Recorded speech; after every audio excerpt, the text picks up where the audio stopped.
Everyone, welcome back to Pico academy. Daily current affairs की class कर रहे हैं और इसके साथ साथ हम स्टैटिक जीके भी कवर करने वाले हैं। तो चलिए स्टार्ट करते हैं। Who chair the 63rd central geological programming board meeting? किसके द्वारा चेयर की गई है 63rd central geological programming meeting है जो वो कहाँ किसके द्वारा हेल्ड की गई है और कहाँ पे हुई है? VL कांता राव, अमित शाह, धर्मेंद्र प्रधान या अनुराग ठाकुर?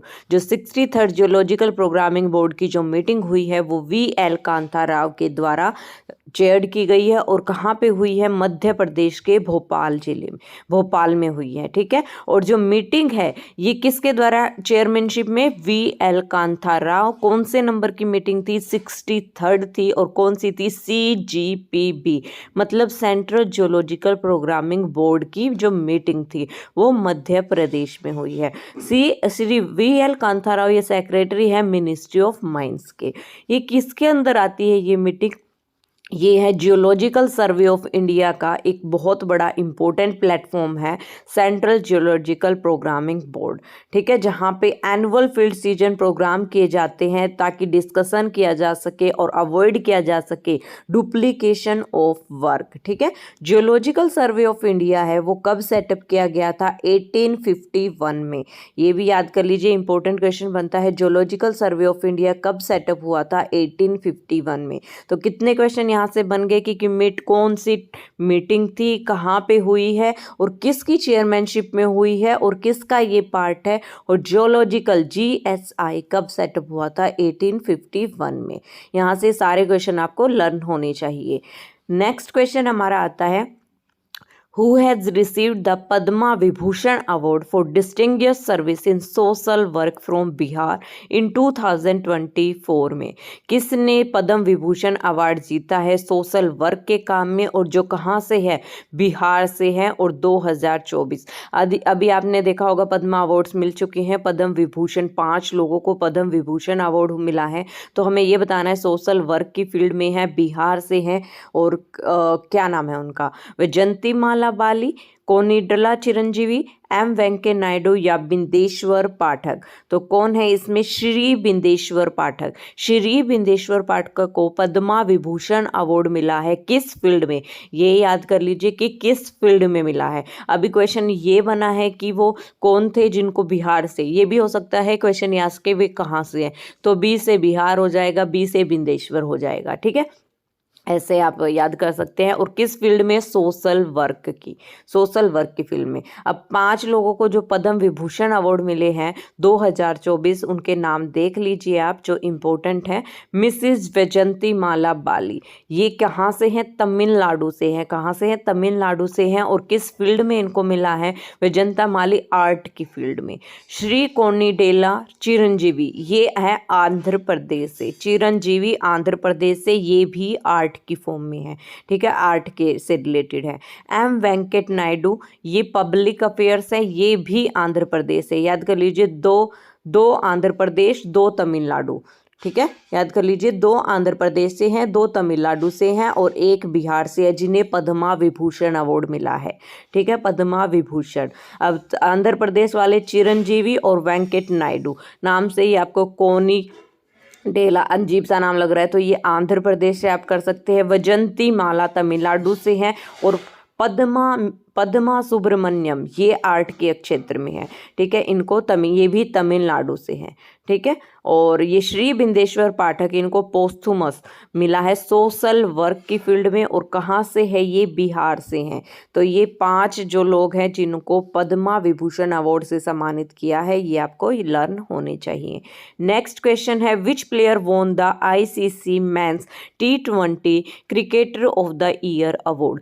किस प्लेयर ने ICCI man T20 cricketer of the year award जीता है? डेविड वार्नर, शुभमन गिल, सूर्य कुमार यादव या ग्लेन मैक्सवेल? तो किसने जीता है? सूर्य कुमार यादव। सूर्य कुमार यादव ने क्या जीता है? ICCI man T20 cricket of the year award जीता है 2nd कंसेक्यूटिव ईयर।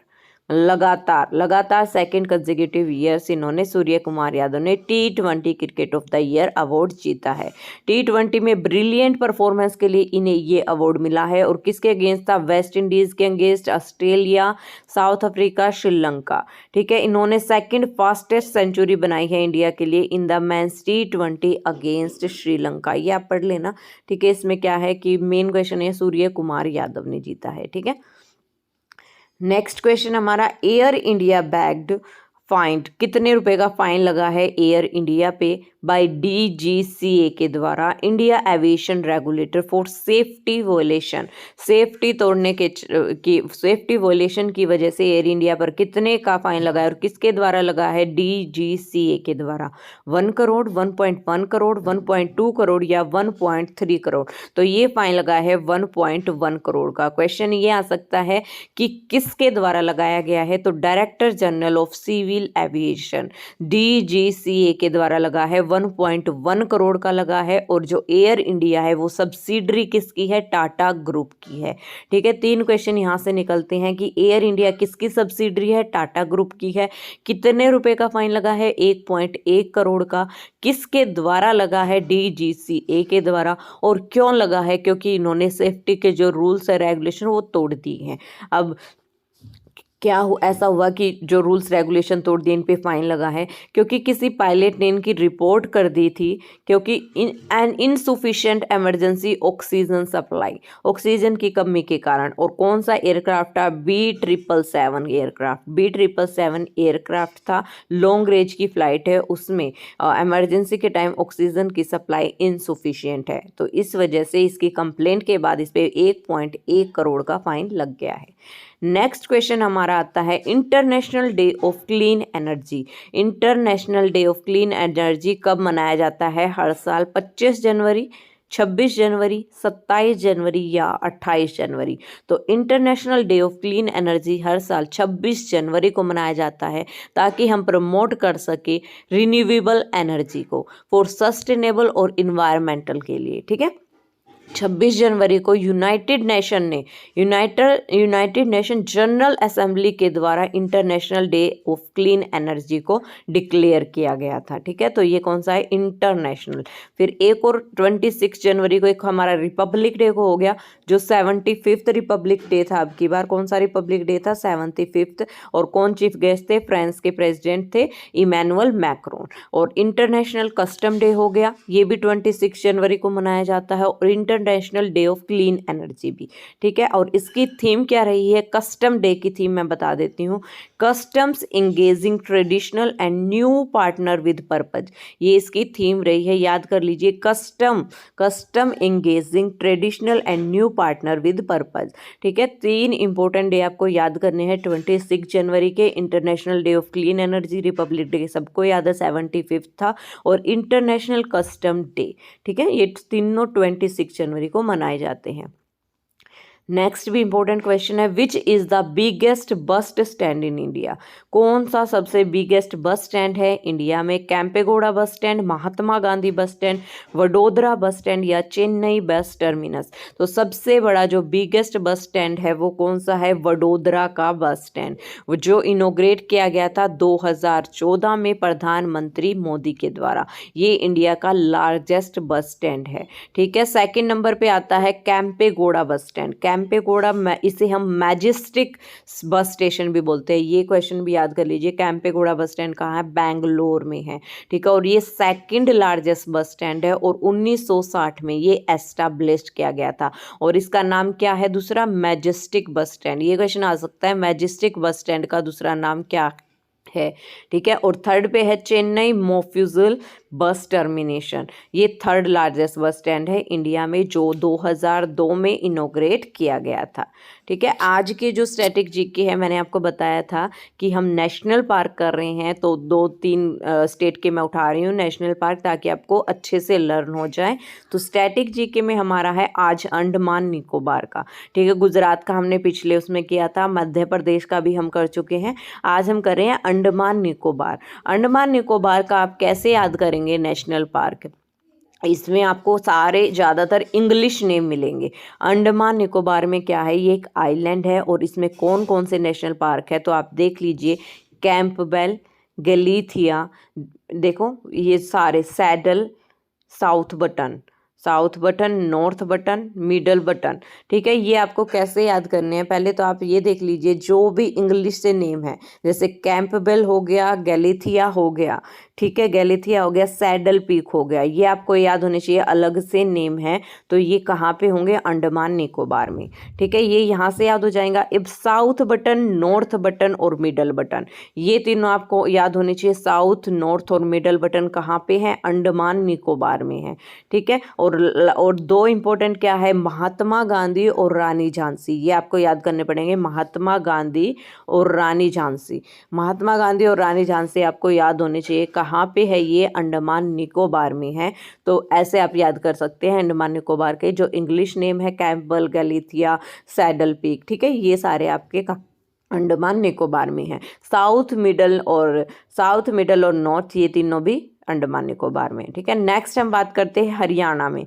हरियाणा में दो इम्पोर्टेंट नेशनल पार्क है, ये है एक कालेसर और ये है एक सुल्तानपुर। कालेसर जो है ये हरियाणा के यमुनानगर में पड़ता है और सुल्तानपुर जो ये है ये गुड़गांव में पड़ता है। ठीक है, तो आपको याद होनी चाहिए, हरियाणा के लोग हैं जो वो सुल्तान को भी नहीं छोड़ते, उनके साथ भी कलेश करते हैं। ठीक है, ये याद कर सकते हैं, हरियाणा के लोग मतलब बहुत सुल्तान को भी नहीं छोड़ते, उसके साथ भी क्या करते हैं, कलेश करते हैं।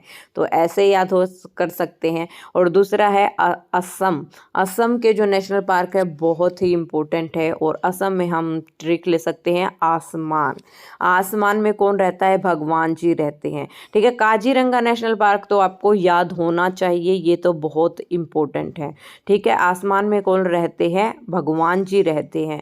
जो मानस मतलब आदमी, मानस आदमी को भी बोलते हैं, जो आदमी मानस होते हैं जो, वो क्या करते हैं, वो आसमान में किसका नाम लेते हैं, भगवान जी का नाम लेते हैं। उसके नाम और रंग में उनकी जो देह है वो डूब जाती है। मानस जो है, मानस आप वैसे आपको याद करना चाहिए, पर मानस अगर नहीं लोगे तो एस निकाल लेना, इसका असम से कर देना मानस का। ठीक है, तो क्या है, उसके नाम में, किसके नाम में, आसमान में क्या रहता है, भगवान रहता है, उसके नाम और रंग में हमारी देह डूब जाती है। ऐसे कर सकते हैं, रंग से ओरंग हो गया, नाम से उसके नाम में, देहिंग से देह, हमारी देह, डिब से डूब जाती है।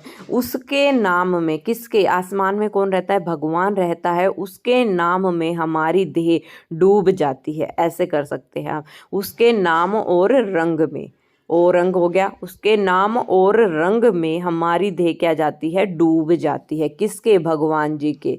और किसकी डूब जाती है, मानस जन्म मिला है, जैसे ऐसे बोल सकते हैं। ठीक है, मानस की मतलब मानव की देह उसके नाम और रंग में डूब जाती है। ऐसे आप याद कर सकते हैं। अगर आपको कोई और निमोनिक टेक्निक से याद है उससे बना सकते हैं, ये सिर्फ याद करने के लिए। ठीक है, आज की क्लास में हम इतना ही करने वाले हैं, नेक्स्ट वीडियो में मिलते हैं। और अगर वीडियो पसंद आए तो इसे लाइक और सब्सक्राइब जरूर कीजिए। Thank you.